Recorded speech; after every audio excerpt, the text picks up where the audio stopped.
Olá, caríssimo telespectador da Rede Século XXI. Obrigado por você, no intervalo, ter permanecido conosco. Começa agora o segundo e último bloco do nosso encontro semanal, programa Luz da Vida. Hoje tratando pela terceira vez, é o terceiro programa, dedicado ao fascinante tema da predestinação.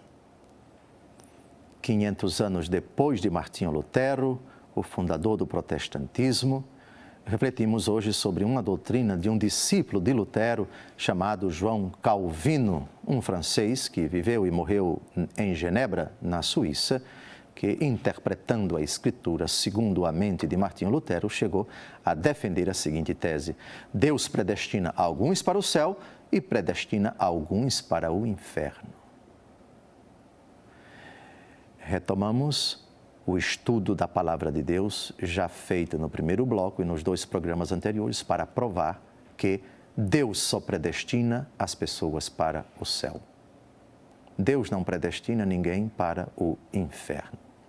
Agora, nós vamos evocar um texto muito significativo de um profeta. É no livro de Amós que nós encontramos uma coisa curiosa, uma comparação que o profeta utiliza, colocando até animais, colocando até pardais, enfim, e fatos da aventura humana para mostrar que a vontade de Deus se cumpre inexoravelmente. E malgrado o poder que nós temos de decidir para nós e por nós e para os outros e em favor dos outros, nós, exceto quando pecamos, e somente quando pecamos é o permitir de Deus que deve ser considerado e não o querer de Deus, mas com exceção do pecado, também o homem livre, o homem que age soberanamente ao fazê-lo, com exceção do pecado, esta é a vontade de Deus. Aliás, querer e permitir de Deus são categorias que já falamos exaustivamente nos dois programas anteriores. Quando o homem peca, Deus não quer, permite. E sabe tirar um bem maior do mal que o homem, ao praticar, não praticou segundo o querer de Deus, mas com o permitir de Deus. Tirando o pecado, a vontade de Deus se cumpre em todos os acontecimentos da história e tudo o que acontece, Deus quer. Exceto que o homem se perca, que o homem se prejudique. Daqui a pouco nós trataremos das grandes tragédias da natureza humana. Obviamente que não se trata aí do querer de Deus. Além do pecado do homem, há determinadas coisas, há determinadas tragédias na natureza onde Deus não tem nada a ver com isso. Deus não quer a destruição do homem, Deus não quer lágrimas derramadas do homem como fruto da maldade, da perversidade ou das tragédias que ceifam vidas. Estamos tratando de um mistério insondável. Vamos ao texto e depois retomamos esse argumento. Amós, capítulo 3, versículos de 5 a 6. Cairá o pardal no laço posto no solo, se a armadilha não estiver armada? Levantar-se-á da terra o laço sem ter apanhado alguma coisa? Tocará o alarme na cidade sem que o povo se assuste? Virá uma calamidade sobre uma cidade sem que o Senhor a tenha disposto? De novo, o mistério insondável de um Deus que já sabe de tudo e que tem tudo pré-determinado.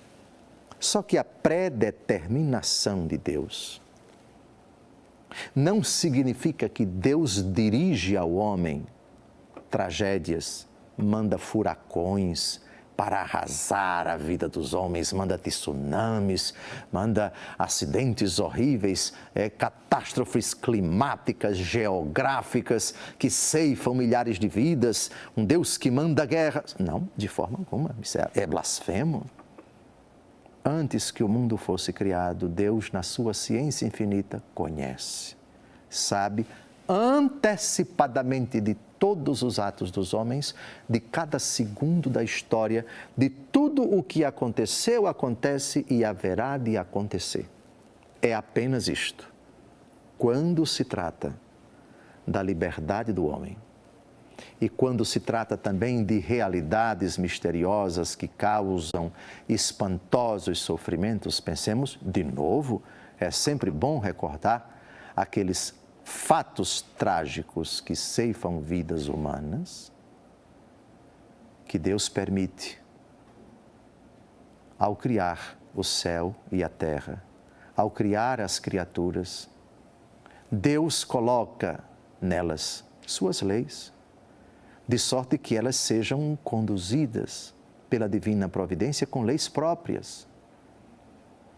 O planeta Terra, como ele foi se formando ao longo dos milhões e milhões de anos, desde o Big Bang, faça-se a luz, quando uma quantidade inimaginável de matéria orgânica incandescente explodiu e se espalhou em bilhões e bilhões, trilhões e trilhões de anos-luz, formando constelações, galáxias, etc., até que houvesse bilhões e bilhões de anos depois um resfriamento. Hoje, o planeta Terra, como nós o entendemos, o que existe dentro do planeta Terra? Existe lavas, existe fogo incandescente, é uma realidade dinâmica. Por vezes, essa matéria aflora e, ao aflorar, a erupção dos vulcões, os terremotos, a questão das placas tectônicas. O planeta Terra é fruto do acúmulo, do aglomerado de placas que às vezes se chocam, e isso possibilita terremotos. E ali onde existe a vida humana, o risco de essas vidas humanas serem ceifadas é grande. Deus não quer absolutamente que o homem morra. Isso é um dado de fé, isso é uma verdade de fé que precisa ser dita absolutamente. E Deus Todo-Poderoso, malgrado tudo isso, sabendo que estamos sujeitos às intempéries das rochas, dos minerais, do próprio planeta Terra, das mudanças climáticas, das enchentes, dos maremotos, de tudo aquilo que a natureza pode proporcionar de belo, mas também de desafiador, de sofrido, Deus se compadeceu dessa natureza humana. Deu-lhe inteligência para que ela, sozinha, o homem sozinho, e também em conjunto, refletisse e estudasse, para usarmos a expressão do Senhor no livro do Gênesis, enchesse, povoasse e submetesse a terra, nela convivesse pacificamente e soubesse se defender, se proteger, se precaver das intempéries do clima, de tudo aquilo que a natureza, por vezes furiosa, o mar agitado, os ventos, as geadas, as tragédias também, a violência da natureza, que pode pôr em risco as nossas vidas. Ao morrer, o homem não está cumprindo o plano de Deus do ponto de vista da vontade de Deus, como se ele mandasse intempéries da natureza para dizimar o homem, e ao ver o homem morto, foi minha vontade que se cumpriu. A vontade de Deus não inclui a morte do homem, não inclui o sofrimento do homem enquanto fruto de uma violência externa fora dele provocada pela natureza. Permanecerá sempre um mistério insondável, o sofrimento do justo, as intempéries, as fatalidades, as tragédias que atingem a nossa vida sem que nós esperemos, as mortes de pessoas que nem viram, nem souberam por que morreram. Sim, sem dúvida alguma, tudo é legítimo apresentar, ponderar diante de Deus, exceto que Ele é o culpado, que Ele é o causador, que Ele é o único a quem deve ser imputada a culpa daquela tragédia. Deus precisa ser inocentado de todos os males que nos acontecem. Os males morais, digamos assim, é mais fácil a gente tratar essa questão porque a decisão do pecado é exclusivamente do homem, e Deus, que criou o homem livre, respeitará sempre essa prerrogativa, nunca forçará o homem a praticar o bem, que agrada a Deus, nem nunca será impedido de praticar o mal, que ofende a Deus. O mistério da permissão de Deus, digamos assim, é coadunável com a nossa própria ilimitada fragilidade intelectual. Dá até para entender? Se nós considerarmos, por exemplo, a parábola do filho pródigo, pai, dá-me a parte da herança que me cabe. O pai, conhecendo que essa decisão será trágica, será horrível, será catastrófica para o filho. O pai que já sabe que o filho vai quebrar a cara, como dizem os jovens, que vai estragar todos os seus bens numa vida devassa, respeita a decisão do filho, reparte a herança, dá-lhe a parte que lhe cabe e o filho parte para longe.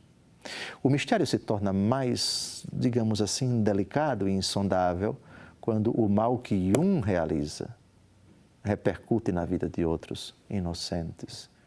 Um pai alcoólatra que tem um ótimo patrimônio, um ótimo matrimônio também, tem uma família bem constituída, bem organizada e estruturada, e suas decisões de enveredar pelo caminho da bebida são decisões que vão trazer muito sofrimento não só para ele, mas também para ela e para os filhos. Oh meu Deus, tu não tens nada a ver com isto. Tu deste a capacidade de o homem decidir. Até aqui ele vinha decidindo tão bem, sendo tão prudente, sendo tão cauteloso, sendo tão equilibrado, tão fiel a ti. Depois, por um mistério, em certos casos até fustigados pelo demônio, afastados de ti, sem a oração, sem uma vida constante na tua presença, ele começou a enveredar no caminho da destruição e se arruinou, e não somente ele, mas também a sua esposa, os seus filhos, etc. Permanecerá também, para além das decisões morais do homem, os grandes mistérios de sofrimento, de tragédia, as grandes catástrofes da natureza que ceifaram milhares de vidas. E tais coisas serão sempre um desafio à nossa fé. Mas creia-me, caríssimo telespectador, não é a vontade de Deus que o homem seja destruído, para além de todos esses mistérios cujas causas nós desconhecemos. O permitir de Deus que tais coisas aconteçam não pode de forma alguma perturbar a nossa fé e chegar a duvidar do seu amor, da sua bondade, da sua providência para conosco. No próximo programa, com a graça de Deus, vamos retomar esse assunto dificilíssimo de ser tratado, mas precisa ser tratado, a questão da predestinação. Concluo de novo pela terceira vez, o terceiro programa dedicado a este assunto. A predestinação de Deus. Deus, antes que o mundo fosse criado, predestinou-nos a ser santos. Não existe predestinação para o inferno. Deus não quer que ninguém se condene. Deus quer que todos se salvem e cheguem ao conhecimento da verdade. Até o próximo programa, se Deus quiser.